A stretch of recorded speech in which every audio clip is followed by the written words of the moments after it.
High বন্ধুরা, আজ তোমাদের এমন একটা সত্যের ঘটনা তোমাদের বলবো, আমার আর আমার মায়ের সাথে ঘটে যাওয়া সত্য ঘটনা, যা শুনলে তোমাদের দাঁড়িয়ে যাবে। তাই তোমাদের দুটি পায়ে ধরি, বলি ভিডিওটা শুরু থেকে শেষ পর্যন্ত দেখো, তাহলে আসল খুব মজা পাবে। আমার নাম সাব্বির, বয়স 2-4 বছর, পুরান ঢাকার রায়শাবাজার থাকি আমি। আমার মা বাবার একমাত্র সন্তান। বাবা একজন সরকারি কর্মকর্তা আর মা গৃহিণী। আমার মা অমায়িক সুন্দর একজন মহিলা, আমার চোখে পৃথিবীর সেরা নারী। আমার মা যেমন তার রূপ লাবণ্য, তেমনি তার শারীরিক গঠন, চেহারায় মায়ের সর্বোত্তম ছাপ।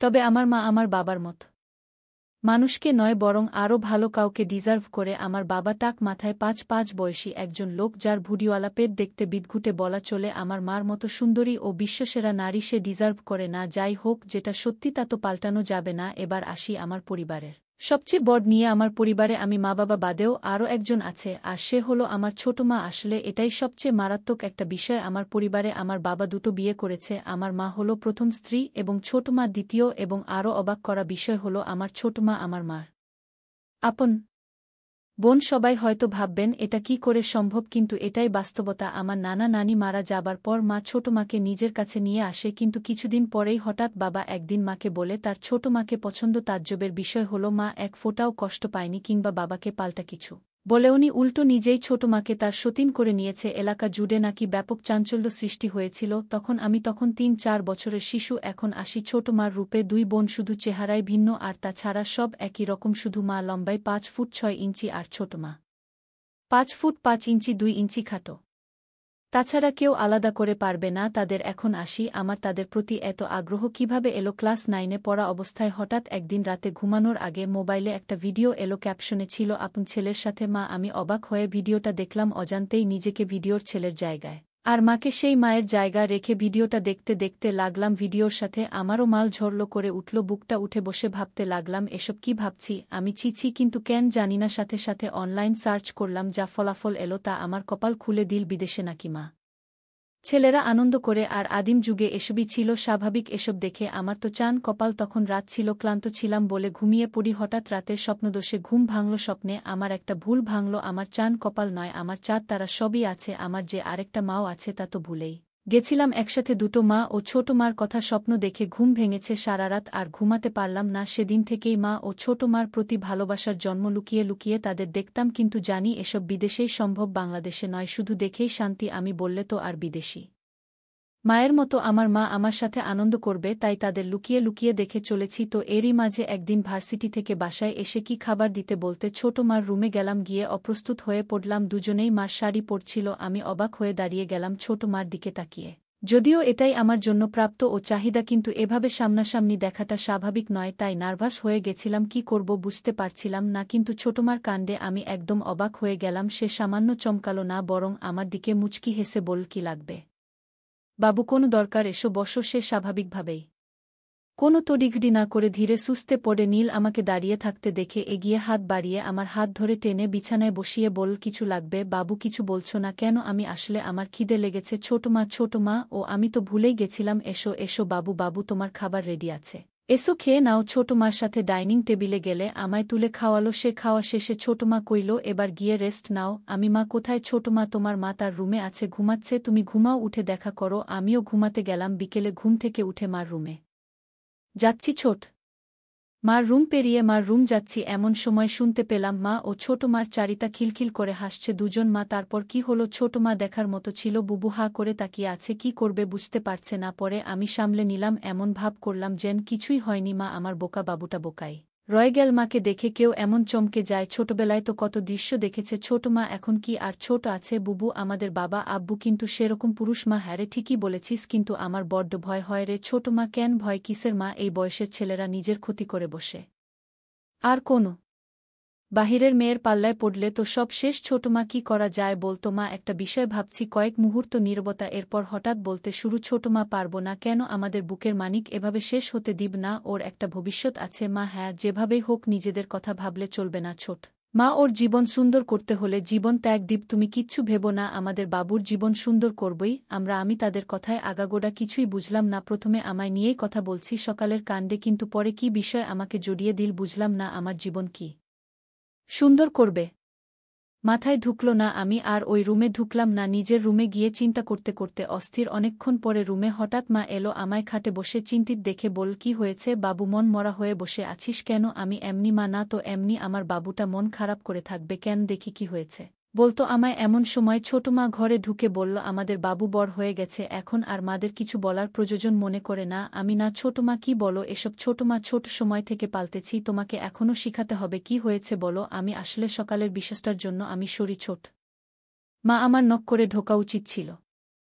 আমি এটা কি করছো মা? আমরা দুজন এভাবে আর তুই এমন থাকলে কি ম্যাচিং হয় বল? আমি আচ্ছা তাহলে ঠিক আছে ছোট মা, কিন্তু বাবা যেন জানতে না পারে এসব। আমি কেন? বাবা কি বাহিরের কেউ নাকি মা? হুম বাবা বাহিরের, আমাদের তিনজনের সব, শুধু আমাদের। আমি আচ্ছা ঠিক আছে। আমি আর বেশি ধানাই পানাই করলাম না, তিনজনে শুরু করে দিলাম, কারণ অল্পতেই দুজন রেগে যাচ্ছে, পরে আবার তাদের মতো পাল্টে না যায়, তাই আর কোনো কথা না বলে এগিয়ে যাচ্ছি। দিনের বেলায় তো তাই তাড়াহুড়া করে শেষ করে আমি আমার রুমে গেলাম। একটু পরে আমি রুম থেকে বের হলাম। দুপুরে বাবা লাঞ্চে আসলে পরে আর ওভাবে তাদের দেখা হয়নি, কিন্তু রাতের জন্য অপেক্ষা করছিলাম। ঠিক রাত হলেই আমি আবার তাদের রুমের সামনে গিয়ে দাঁড়াই, পর্দা সরিয়ে। আগের সেই দৃশ্য মায়া লাগে তাদের দুজনকে দেখে। যখন বাথরুম ঢুকল দুজন, তখন আবার কথা বলতে শুরু। তারা বাথরুমে ঢুকেই রাতে কিভাবে কি করবে এসব নিয়ে প্ল্যান পরিকল্পনা করছিল। আমিও তাদের প্ল্যান শুনে প্রস্তুত। আজ আবার একটু ভিন্ন কিছু করলাম। আমিও রাতে দরজা খুলেই ঘুমিয়ে পড়ি। রাতে আমি লুঙ্গি পরে ঘুমাই। লুঙ্গি ঠিক থাকে না ঘুমের সময়। এমনি একদিন তারা আমাকে দেখে পাগল হয়েছে, তাই আবারও সুযোগ তৈরি করে দিলাম দরজা খোলা রেখে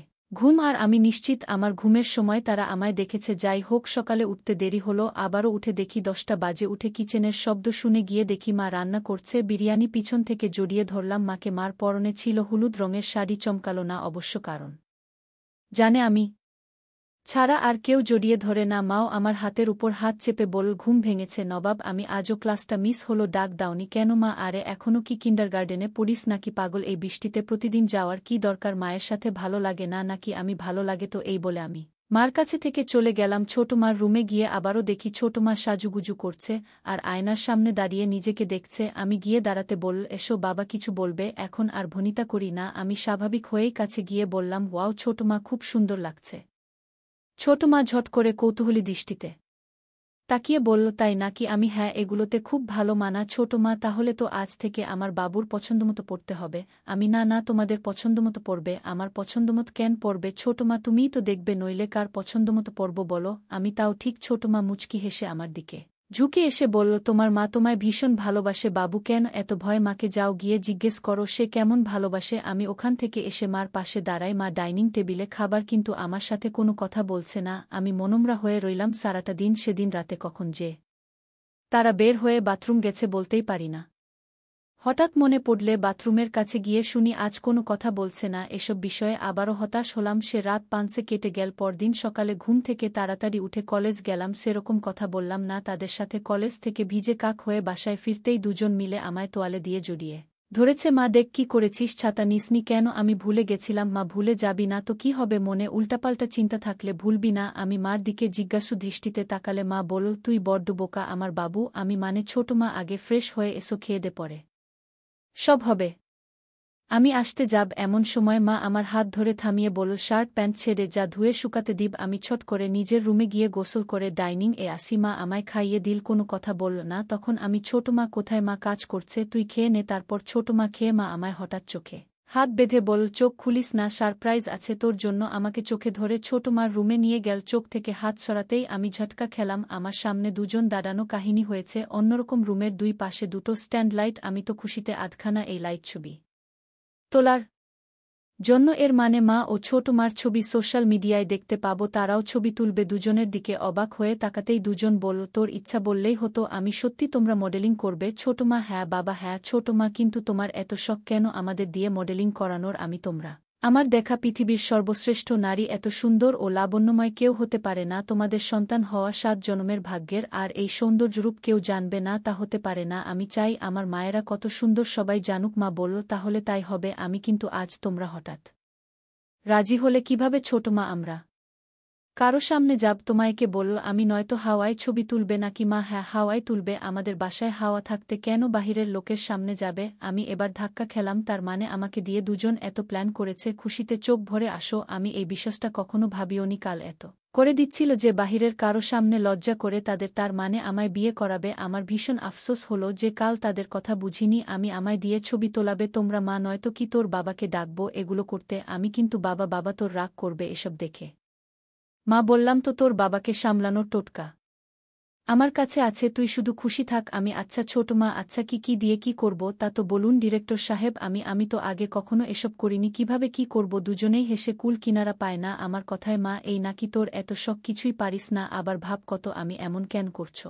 আমি কি জানতাম আমি করব এসব। মা আচ্ছা বাবা এমনিই বলছি, আমরা আছি তো বাবা, আমরা বুঝিয়ে দিচ্ছি, কিন্তু ছবিটা ভালো করে তুলবি কিন্তু। আমি হ্যাঁ তুলব, ছবি নিয়ে চিন্তা করো না মা। তাহলে তুই যা একটু বাহিরে, আমরা রেডি হই। আমি চলে গেলাম বাহিরে। মা ইচ্ছা করে আমায় বাজিয়ে দেখতে বাহিরে পাঠালো তা বুঝতে বাকি নেই। মা একটু পরে ডাকল রুমে, দুজনেই আগের সব কিছুই পড়ে আছে। বুঝলাম না কি করল, আমি এভাবেই ছবি তোলা হবে মা নয়তো কি। মার কথাই ঘাবড়ে গেলাম। হঠাৎ কি হলো বুঝে উঠতে পারলাম না, চুপ করে তাকিয়ে আছি। হঠাৎ মা হেসে দিল। আমি মার দিকে তাকিয়ে অভিমানে মুখ ঘুরিয়ে নিলাম। তখন মা আমায় কাতুকুতু দিয়ে হাসিয়ে বলল, আমার পাগল তুই এত ভয় কেন পাস বলতো। এখন ক্যামেরা তোর হাতে, ডিরেকশন দিবি তুই। সেদিন রাতে কি হয়েছিল সেই ঘটনা পরের পর্বে দিব। তাই সামিয়া চ্যানেলটি সাবস্ক্রাইব করে রাখো।